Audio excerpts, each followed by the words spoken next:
Pa tako, evo, još jedan veliki korak u procesu prikupljanja i zbrinjavanja otpadom, to je bila nabavka mobilnog reciklažnog dvorišta, iza čega slijedi naravno i gradnja fiksnog reciklažnog dvorišta. Ovo mobilno reciklažno dvorište nabavili smo u suradnji sa općinom Plaški. Model financiranja je 80% grad Ogulin, 20% općina Plaški. Ukupna vrijednost projekta je 85.000 kuna. Mobilno reciklažno će biti dato na upravljanje stambeno-komunalnom poduzeću u gradu Ogulinu, a naravno da će stambeno onda sklopiti ugovor sa poduzećem općine Plaški.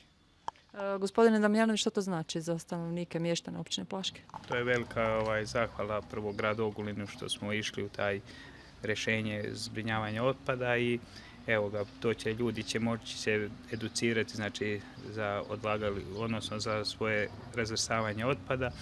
Znači 15.000 su otprilike će doći općinu Plaški, to su vlastita sredstva.